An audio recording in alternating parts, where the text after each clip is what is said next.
I want to reverse the clock a little bit. It was like 6:30 in the morning, and I was rolling out of bed because I had this little toddler who was coming and pulling on my, like sheets, like, Mom, it's time to get up. And I remember so sleepily kind of moving through the morning. It was still dark out. And just as I'm taking care of her and getting her sippy cup of milk and breakfast going, I can hear the little one, about one at the time, and start to cry. And I'm like, all right, it's go time. Both kids are up and raring in the morning, and I was trying to like throw on some clothes, whip myself together enough to get to my classroom by about 7:15 for a 7:45 start.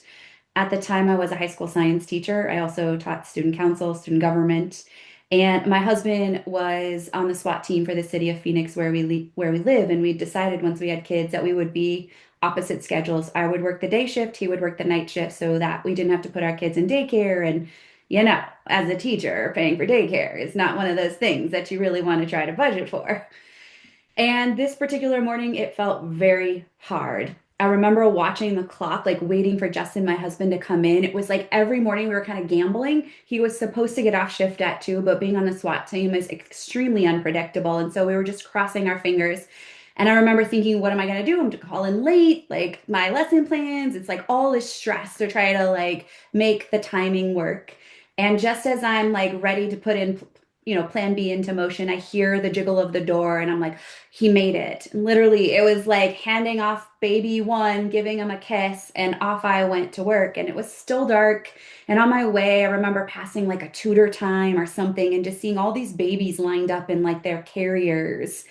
And I just remember this particular morning just crying because it just felt like I was in this place where I had so much talent. I loved helping people. And I knew that I had this like feeling of restlessness, like I was just meant for so much more than going in this rat race, going every day, putting these lesson plans, pouring my heart and soul into it, which I loved my students. What I didn't love was leaving my children and getting the paycheck that I was getting for the kind of imprint and the legacy that I personally felt like I deserved on this earth. And so that day was pretty significant for us because when I came home from work, I looked at Justin and I'm like, I got to do something different. Like, this is not working for me. And that's the year I put in for a year leave sabbatical. That way, I don't know how that works for everybody, but I was guaranteed a job back, but not necessarily my job back. But I was like, it's worth it. And so I left teaching with zero plans, about $50,000 of debt. And I was just trusting that my skill set would transform itself into something that I could make a better living for my family. And fast forward, I stumbled into entrepreneurship and redefined what teaching really looked like in my life, which became coaching. And so I have run a coaching business now for the last 9 years. I ended up leaving when my son was about three-ish, which was the year after my sabbatical, I should say, officially left. And a couple years later is when I stumbled into business. And I'm just going to be really transparent with you guys. There was the first time in my life, like I never envisioned making six figures in my life. That wasn't even something that came into my radar. And this conversation isn't about money, but I want to be just really transformative or, transparent with you guys. There was the first time I made in a year what I made in a year, I began to make in a month in my coaching business. And I was like mind blown that this was even possible. And I share that just because I'm not a unicorn. Like I had no marketing experience, no sales experience, but I had a heck of a passion and I had a willingness to never quit and like figure it out as I went. And so what I want to share with you is kind of like the big three steps to get your brains and creative juices flowing around the potential for you, if you're interested, to think about what a coaching business could potentially look like for you. And I'm going to even call it like an expert business. If you don't identify with the word coach, it could be mentor, could be guide, could be something else that sounds similar to that. I just personally identify the most with the word coach. So type a Y in the chat box if that sounds good to you. Are you down for me walking you through those three steps? And feel free to come off mute if you have questions along the way. Chris, feel free if you want to facilitate a specific discussion that, is, your community the best. Okay, lots of whys. All right, then I'm going to share my screen. All right. So what I really want to walk you through is three big steps. And I'm going to go more detail, but step one is actually, I'm going to put this guy over here. So if I were to be starting over or thinking about growing this type of business, there's the first thing that I would think about is I need to first think about a hyper specific problem that I would solve. I missed the boat on this, just being really honest. In the beginning, I didn't really get the notion that as a business owner, I was in the business of problem solving. And I was a slow learner in this part. I kept wanting to be like, oh, no, no, no, no, but you need to do this. And when I realized the clearer I get on the problem I solve, the more clients I would serve, this was extremely transformative for me. The next is you need to create what I call an easy yes offer. And if some of this is familiar language, that's cool. We're going to go into more details in just a second. So in other words, we're thinking of how do I deliver a really yes way of solving that specific problem that makes sense for my ideal people. And three is we have to talk about it over and over and over. And these three pieces are what I call the profitable coach framework. So, what I'm going to do is go into more specifics around each of these to kind of give examples of what I mean, and then we can workshop these ideas together. And I'll stop at each one so you can ask me more questions too. So, think of it as a coach. I am providing some sort of solution to that problem. I'm creating a transformation. So they're paying me for this service that I provide. Just so you guys know, I didn't actually start by doing what I'm now. I grew my first seven-figure company in the health and nutrition space. And so the problem I was first solving was weight loss. Now I work with coaches because that evolved and morphed, and I had tons of coaches like, how are you doing this? Coach me. And so I solve a different problem, right? Which is teaching coaches how to grow their coaching businesses. And so a lot of times we hear this word niche tossed around. I kind of reject that in the most loving way. It's not my favorite way to talk about looking at our businesses. I look at it kind of as this double pointed upside down triangle piece. So the first thing we want to figure out is the who we serve. So I'm just going to use a generic example of health coaching because I think it's familiar enough for all of us that this is a good foundation. So if I'm a health coach and I help women, that's kind of clear, right? I'm not serving the whole population. But if I help women, but really what I ask myself is, but is it all women or is there a specific subset of women that I help the most? And I say, okay, in fact, actually, I'm best helping mothers. And this was true for me. I realized that as a mom, I could get my students, clients that were moms, I could get them the best results because I realized there were some things that I did as a mom that were unique to mothers. Specifically, I could go even further and say toddler moms.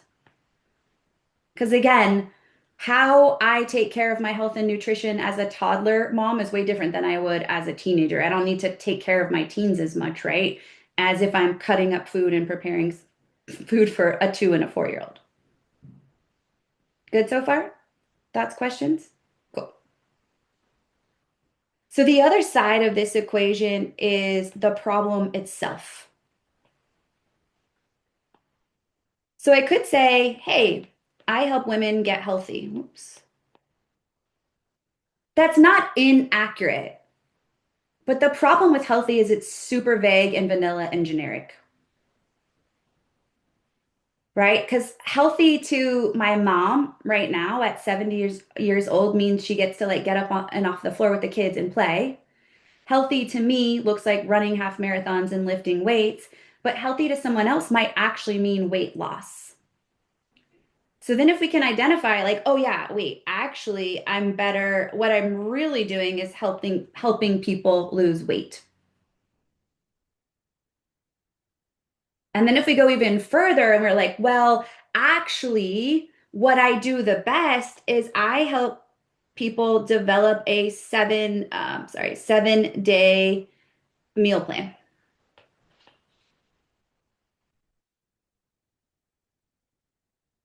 And so, where I have found, and this is a true for all of my clients, is the most profitable coaches exist in these 2 points. So, the more specific we can get in the who, and the more specific we can get in the problem, what this does is it immediately calls out who you're serving and the problem you're solving in your business. So, we rule out people that we're not best at serviing. And you've all heard the generic, the riches are in the niches, right? Have you heard that? The reason is it's not that these people are necessarily willing to pay more money. It's that it's more clear in who you serve so you can serve them faster, then, of course, more of them faster. The exception to this that I let my students get away with is if you're very generic in the who, but can get pretty clear on the problem, there's a win there. This guy wants to knock that out. You get the idea. And the other way around too. If you're able to get pretty clear on the who, you can stay kind of generic on the problem. So there's also this kind of inverse relationship. I want to be really clear. I have coaches come into my community all the time and they say, I've been doing this for several years and I'm struggling to make money. It's because they are still here at this most fundamental piece. And the coaches they've worked with before or the things they've tried to accomplish on their own haven't worked because they haven't got to this point. So when they go create content on social media or they go try to sell their services, their ideal client doesn't even see them as an option because it doesn't sound to them like you are a solution. I'll give a great example. Diana, one of my clients, she's a 55-year-old mom. She has 2 grown adult children. And she came into my community telling me, like, I'm a purpose coach. I'm like, yeah, Diana, I hear you, but like, that's really generic. People that are facing these life transitions are looking for purpose, but that's so big. Like, that feels like a problem that we're all like spending our entire life solving. So, what we were able to figure out is she's not just helping women, she's not even just helping midlife women. When we got to her point, we were actually able to identify get this, she services single empty nest moms, right? That's a super specific who. And we were able to get her here. She helps them create a weekend plan so they don't feel lonely and sad. Right? And then by getting them in the door to solve that hyper specific problem, it leads into an amazing 90-day or 6-month coaching container with her because they're able to experience a front end win. And then they're like, okay, yeah, there's way more to this single emptiness mom thing. I've been through a divorce. I have grown kids. Like my life feels totally upside down. And then coaching can come in more directly. The next thing that I want to talk about is the offer, right? And the offer is just a generic way, not so generic, but it's the idea that I am offering a service packaged up into a specific program that I'm going to deliver the results with. Now, this could look many different ways. I'm just going to toss out some ideas so that kind of connects, and then we'll talk about these this triple Venn. So this could look like one-to-one mentorship in some capacity where it's just me and one client at a time. This could look like one-to-many, like what I'm doing right now, right? Where I have a whole bunch of students in a group and I am coaching them at the same time. This could be a hybrid where they join my world and we do this one-to-many thing, but also on the side, they get 1 session or 2 sessions a month to work with me privately. Or we do this group coaching thing, but I also support them asynchronously in a Facebook community or via a chatting app like WhatsApp or Voxer, or Marco Polo. Those are all different ways that my students or I have done that. And then lastly, I would say there's also kind of an idea of digital course slash product world that has drastically turned upside down in the last 6 months, by the way, that exists. So these are all a variety. And if I've missed any, you can, share with me. But I think if we were to come up with them, they would fall under one of these umbrella places. Now, when I look at offers, I'm always asking myself and my students, like, hey, what's an easy yes for your people? And that involves really a few things. It involves the right offer. What I mean by that is, I'm probably not going to offer, don't make a rule of it, but most of the time, if I am working with a seven-figure entrepreneur, she's probably not interested in one-to-many or digital courses. She wants a straight to the point, one-to-one support, and she wants quick results fast. If I'm working with maybe a stay-at-home mom who feels alone, and is like transitioned to having these kids and she's not able to get out of the house, she might really love a one-to-many environment because she wants the community and the connection that exists there. The next part of this, hold on, there we go, is the right audience. So you want to make sure that you are putting your offer in front of the right people who want the thing that you have. This seems kind of obvious, but I actually find a lot of people are like, no, but I know it would be so good. And then they talk to their do some market research, and people are like, yeah, I don't really need that. And then the last component of this is the right price point. And when these three things overlap, this is where it's very easy to get a yes for your services. And this looks so different for seasons of life.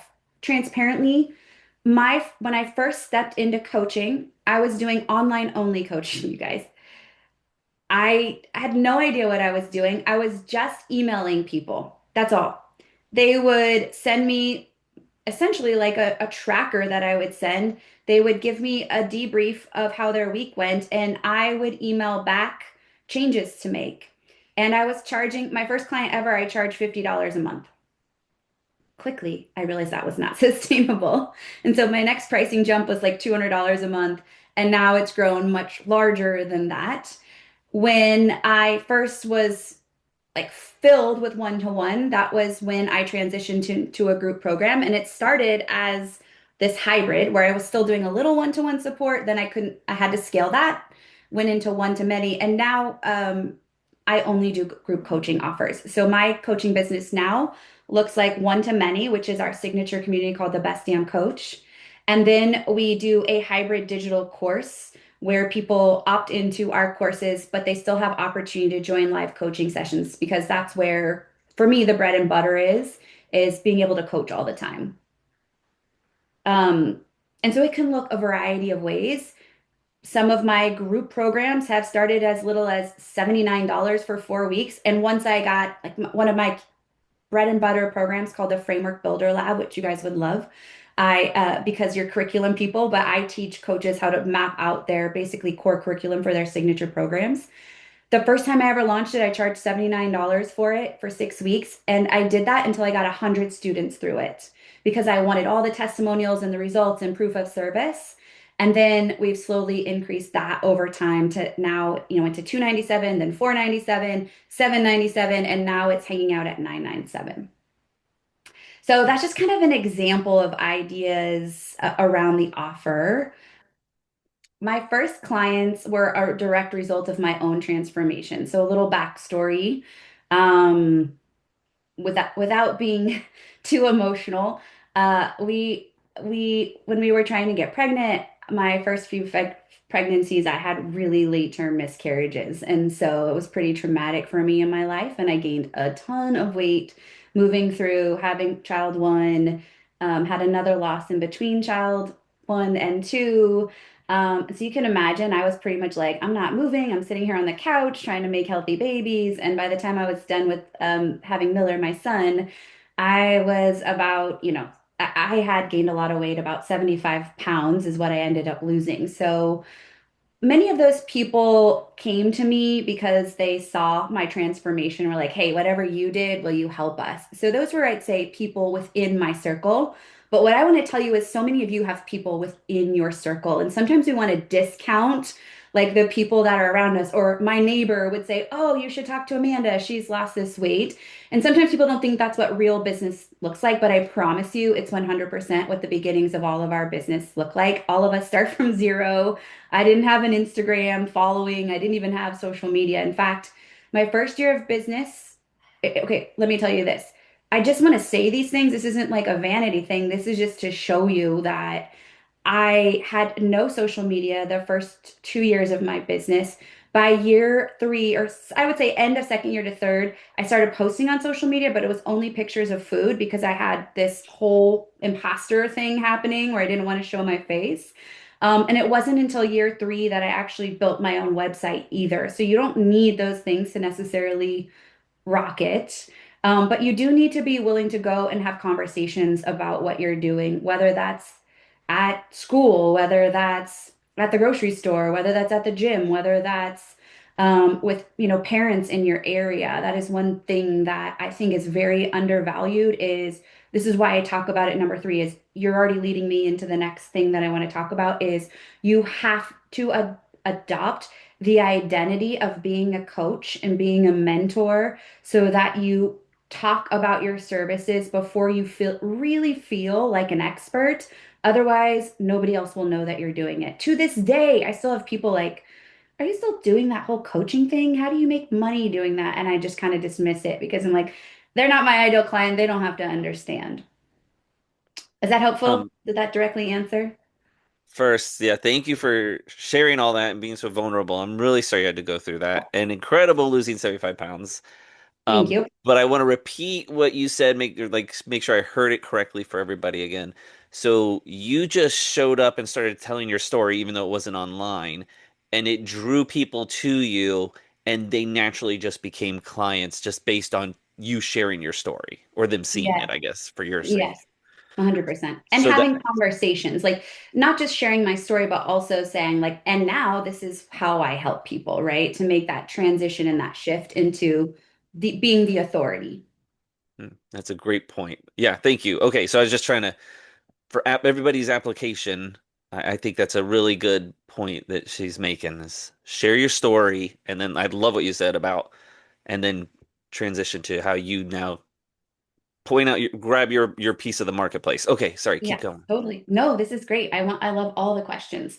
I mean, you kind of hit what really is the last point is that step three of this process is you have to create invitations to your services. In my communities, we just say, like, that's how when people say, I'm not getting clients, the thing I'll ask them is, how many times have you had conversations about your business in the last 30 days? And usually when they tell me oh, I'm not getting as many clients as I want, they're like, well, I haven't really talked to anybody about my business in 30 days. I'm like, well, yeah, that kind of is all tracking then. And so the ways you can have conversations are definitely through social media. The way you can have conversations is informal connection, which I mentioned, coffee shops, neighborhoods or neighborhood gatherings, church, like wherever you hang out. The other ways you can have conversations are creating your own workshops. I'm going to highlight this one, you guys. We're all teachers here or former teachers. This is what we do. We teach. My almost whole business model, once I figured out what the heck I was doing about a year or two in, you guys, I have hosted, I should count them, but I have in 2023 alone, 2024 last year, I hosted 52 workshops, virtual workshops. So one a week. That was my goal. And I invite people to them because what happens is when I invite people into them and I teach, I am an authority on the topic. And when I'm an authority on the topic, it builds rapport, it builds credibility. And here's the one important thing that we have to understand about, especially where we are in the coaching and online space, is those things build trust. And it lets our prospective audience know, like, oh, hey, Amanda knows what she's doing. And because of that, she has a process, she has a methodology, she has experience. I feel safe to invest in her services because I know I'm going to get results. So I'm emphasizing this one because I don't care if it's a podcast or you're going to speak on stages or whatever the case is, start your own podcast, be a guest on podcasts, is I want you to think about if I want to get more clients, then I have to be out there showing proof that I know what the heck I'm talking about, especially when there's saturation and noise in the coaching industry. It's just so important. And then when I teach on a workshop, in on a workshop, guess what? At the end of the workshop, I invite people into conversations. Hey, if you're interested in learning about my services, if you want to have X result, if you want to grow your coaching business or know how to get clients, then let's hop on the phone and have a quick chat. I can learn about your business and then we can take it from there.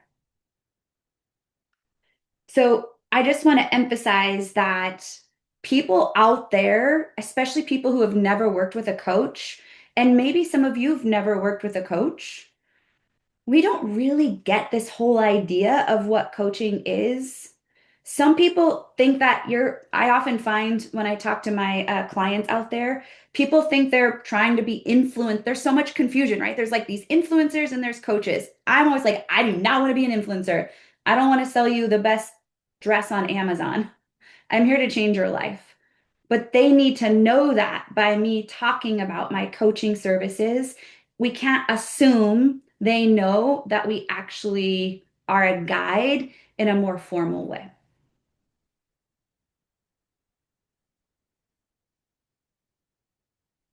And so just to pull it back is I don't want to oversimplify this process, but simple isn't always easy. You've heard that statement, right?